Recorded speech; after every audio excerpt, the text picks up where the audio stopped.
Welcome back to the fourth session of chapter 2 polynomials. Let's get started with exercise 2.2. First question आपका है find the zeros of following quadratic polynomials and then verify the relationship between zeros and coefficients. तो quadratic given है आपको. This is the first sub part under the question 1. इसके पहले zeros निकालेंगे and then verify करेंगे इसका relationship zeros और coefficients के बीच. हमें पता है अगर इक्वेशन क्वाड्रेटिक है तो इसके exactly max two max 2 zeros आ सकते हैं हमारे पास. इसके zeros फाइंड करने के लिए इसको कंपेयर करिए स्टैंडर्ड क्वाड्रेटिक इक्वेशन के साथ. जो कोफिशिएंट x स्क्वायर का कोफिशिएंट है a, x का कोफिशिएंट हुआ मेरा b और जो कांस्टेंट है that is my c, right. Middle term splitting को यूज करते हुए मैं इसके zeros फाइंड करने वाली हूँ. हमें पता है कि सम होना चाहिए b की value which is -2. sum should be -2 here and product is always a into c. तो मेरा प्रोडक्ट यहाँ होना चाहिए 1 into -8 which means मुझे ऐसी दो वैल्यूज ढूंढनी है जिसका सम -2 हो और प्रोडक्ट हो -8. मैंने मिडिल टर्म को स्प्लिट करके लिखा -4x plus 2x क्योंकि ऐसा करने पर इनका अगर हम सम करेंगे तो ये -2x ही बनेगा एंड हमें पता है -4 into 2 करने पर प्रोडक्ट भी -8 आ जाएगा. दोनों की कंडीशंस फुलफिल हो रही हैं. Now talking about first two terms में से आपको कॉमन मिला x. लास्ट टू टर्म्स में से मुझे 2 कॉमन दिख रहा है. Now this full bracket is common between two terms and the left over is x then +2. For finding zeros we always put quadratic equation equals to 0 और वहां से हम x की वैल्यूज फाइंड करते हैं. ऐसे ही हम zeros निकालते हैं, राइट. तो यहाँ से आप x फाइंड करेंगे, आपको मिलेगा x की वैल्यू 4. फर्स्ट ब्रैकेट को कंपेयर किया तो आपको यहाँ सॉल्व करके 4 मिला. Now you will put the second bracket equals to 0 तो आपको x की वैल्यू मिल जाएगी -2. So these are the 2 required zeros. अब नेक्स्ट सब पार्ट में इसके रिलेशनशिप zeros और कोएफिशिएंट्स को हम वेरीफाई करेंगे. ये हमारे 2 रिक्वायर्ड zeros हैं इस क्वाड्रेटिक पॉलिनोमियल के. अब रिलेशनशिप को वेरीफाई करते हैं. पार्ट 3 में हम स्टडी कर चुके हैं about the relationship. Sum of zeros की वैल्यू क्या होती है एंड प्रोडक्ट ऑफ zeros क्या होता है using the coefficients of given quadratic, right. हमें पता है सम ऑफ zeros किसके इक्वल होता है -b/a. इसको मैंने आपको वर्डिंग में भी एक्सप्लेन किया था इन द लास्ट पार्ट कि इसको हम लिख सकते हैं माइनस कोफिशिएंट ऑफ x. जो आपका b है वो कोफिशिएंट किसका है x वेरिएबल का and a is the coefficient of x square. तो सम ऑफ zeros हम इसी तरह से निकालते हैं. अगर आप इन zeros का इन रूट्स का डायरेक्टली सम करें, आप चेक कर सकते हैं डायरेक्ट सम कितना आने वाला है. आप डायरेक्टली चेक करेंगे तो आएगा 4 - 2 which means 2. और एक बार हम यूज करते हैं इस फॉर्मूला को, इसके हेल्प से भी चेक करते हैं क्या ये सेम आ रहा है या नहीं. -b आपका भी ऑलरेडी नेगेटिव है फ्रेंड्स. सो माइनस ऑफ -2 जब आपने किया और a की वैल्यू है 1 तो आप चेक कर सकते हैं क्लियरली. अगर मैंने डायरेक्टली किया था तब भी 2 आया and when I am using this relationship -b/a वाला तब भी मेरा जो सम zeros का है वो कितना आ रहा है 2 आ रहा है clearly which means it is verified.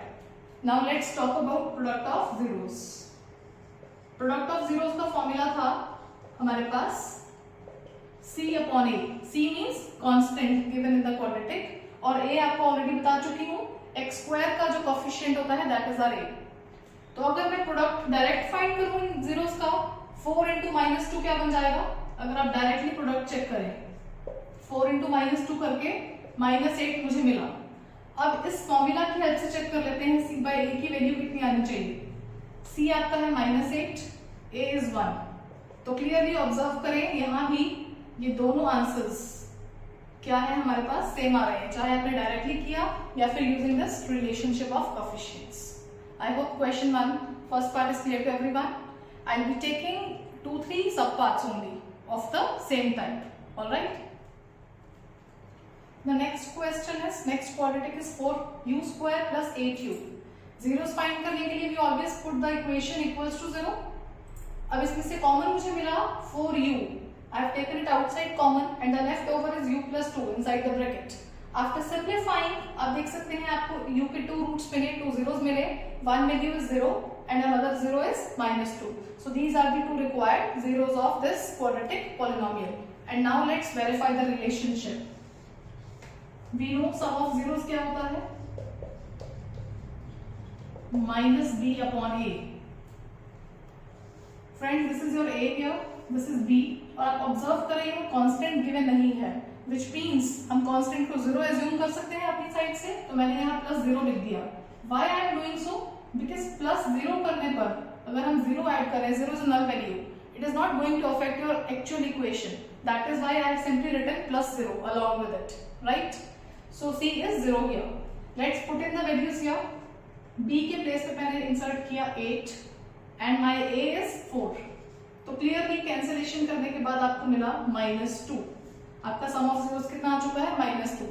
अगर आप डायरेक्टली वेरीफाई करना चाहें ये आपके रूट्स थे, अगर आप 0 और -2 को डायरेक्टली ऐड करते तब भी आपको क्या मिलता, -2, which means it is verified, right? Now let's check the product of zeros.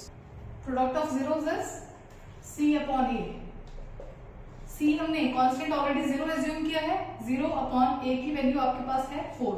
We know 0 upon sum non zero value is always 0. तो 0/4 क्या हो गया, 0. अगर आप directly product of zeros check करेंगे फ्रेंड्स, यू विल ऑब्जर्व यही आपके 2 zeros थे. आप डायरेक्टली इनका प्रोडक्ट कर लीजिए. आपको पता है 0 into something becomes 0, which means दोनों ही वेज से आपका आंसर सेम है. Your relationship is verified. Next is t square minus 15. Zeros निकालने के लिए I am putting it equals to 0. हमें पता है 15 is not a perfect square, पर इसको हम लिख सकते हैं √15 then whole square. Identity बनी a square minus b square. We know it is equals to a plus b into a minus b. यहाँ से सिंप्लीफाई करके मुझे t की दो values milli, -√15, +√15. So these are the two required zeros, right? Now let's verify the relationship. Observe करिए quadratic equation में आपके पास t की टर्म मिसिंग है. जैसे प्रीवियस क्वेश्चन में कांस्टेंट मिसिंग था, यहाँ t की टर्म मिसिंग है, मिडिल टर्म. इसको मैं लिख सकती हूँ t square plus 0t minus 15, right? क्योंकि 0t ऐड करने से ओरिजिनल इक्वेशन पर कोई इफेक्ट नहीं हुआ, बट इससे मेरा पर्पस सॉल्व हो जाएगा. जो b मिसिंग था वो अब हमें मिल चुका है. This is a, b here is 0 and the constant is along with the negative sign. अब हमेशा साइन को साथ में कंसीडर करते हैं. c is -15 here. We know sum of zeros is -b upon a. b आप चेक करिए, b आपका 0 है. What is a here? a is 1. तो मीन्स दोनों जीरोस का सम करने पर हमें मिलना चाहिए 0.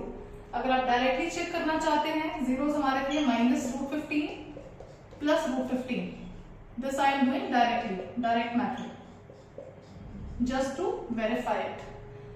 Same values with the opposite signs, they will be cancelled out and your answer will again be same, which is 0, right?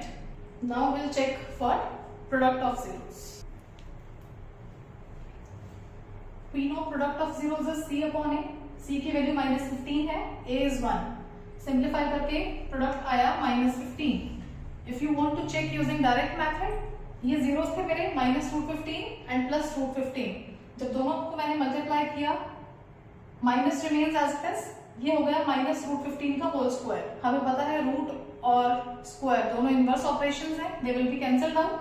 तो आंसर में आया -15. So if using both the ways, your answer is same, which means it is verified.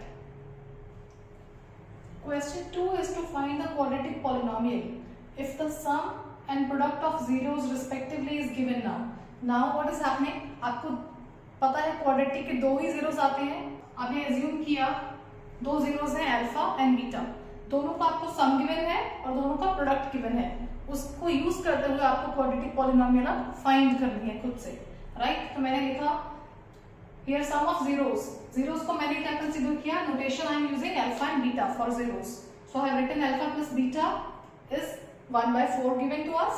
And similarly product कितना given है, product के लिए मैंने लिखा है alpha into beta and product is -1. And we know very well whenever sum of zeros and product is given, हमें पता है क्वाड्रेटिक क्या होती है. This is my quadratic equation. ये रिलेशनशिप ऑलरेडी हम प्रीवियस पार्ट में स्टडी कर चुके हैं. क्वाड्रेटिक पॉलिनोमियल आपकी कुछ ऐसे दिखेगी, k, where k is any real number, where k is real. number, right? k in the bracket multiply में क्या है x square माइनस हमारे पास होता है सम ऑफ जीरोस, तो मैंने लिखा माइनस सम ऑफ जीरोस को मैं कैसे डिनोट कर रही हूँ alpha plus beta into x, और प्लस में आपका आता है प्रोडक्ट ऑफ जीरोस, तभी मैंने लिखा alpha into beta, right? This is how we write the general form of quadratic polynomial. So I have put the values over here in place of alpha plus beta. Sum of zeros हमारा था 1/4. I have inserted here, and product of zeros था -1. I have put the values over here. This k is indicator that जरूरी नहीं है कि आपका x square का coefficient always 1 हो. It could be any number, any real number. That is why I have written k is any real number, right? Simplify करने के बाद आप LCM ले सकते हैं. If you wish to take LCM, it will look like LCM here will be 4. It will become 4x square minus x and minus 1, right? So this 4 will become, after cross multiplication, it will become 0. 0 into 4 will become 0. So what is your required quadratic polynomial? This. You are left with just the numerator part. All right. So clearly यहाँ पर आपका x square का coefficient 1 नहीं है, which is other than 1. ये क्या इसी बात का इंडिकेटर था, जरूरी नहीं है कि इसका कोएफिशिएंट ऑलवेज 1 हो. It could be any real number. This is the required quadratic polynomial. The next sub part is 1,1. Again sum of zeros and product of zeros is given to us, और हमें quadratic form करनी है. Sum of zeros आपको given है 1, तो मैंने लिखा alpha plus beta equals to 1, और प्रोडक्ट ऑफ जीरोस भी आपको 1 गिवन है. But friends, now I am using another method. There are two methods. It's your wish, whichever method you want to use. It is totally fine. Your answer is always going to be same. मैं आपको बताती हूँ method 2 में मैंने क्या किया. मैंने लिखा अल्फा प्लस बीटा जो सम ऑफ जीरोस है. Now use the relationship जो अभी हम डिस्कस करके हटे हैं, जीरोस और कोएफिशिएंट्स का रिलेशनशिप. मैंने लिखा, हमें पता है sum of zeros is minus b upon a, और वैल्यू कितनी गिवन थी, हमें सम ऑफ जीरोस गिवन है 1, तो मैंने वो 1 यहाँ लिखा, right? Next we know product of zeros is always c upon a, तो मैंने लिखा alpha into beta equals to c upon a, and what is the value given, product आपको गिवन है 1. Observe these two values carefully, this step and this step. Observe these two steps carefully. आप observe करेंगे denominator में आपके पास कुछ भी नहीं है दोनों ही टर्म्स में, so it is possible to consider 1 in the denominator. इससे फिक्स हो गया कि a की वैल्यू दोनों तरह से हमारे पास क्या बन रही है, योर a इज 1, तो मैंने लिखा a is 1. न्यूमिनेटर्स को कंपेयर करिए, आपको b दिख रहा है, b क्या आएगा -1, माइनस b इक्वल्स टू 1 है ना आपके पास, विच मींस b क्या आ गया -1. एंड लाइकवाइज c की वैल्यू क्या गिवन है, c की वैल्यू कंपैरिजन से 1 आ गई. So I have written therefore a is 1, b -1, c equals to 1. And we know very well what is the general form of quadratic polynomial, that is ax square plus bx plus c. आपके पास तीनों coefficients a, b and c आ चुके हैं. Just insert the values and you will get the quadratic. a के place में मैंने put किया 1, in place of b I am writing -1, और मेरा c कांस्टेंट है 1. सॉल्व करिए, you will get x square minus x plus 1.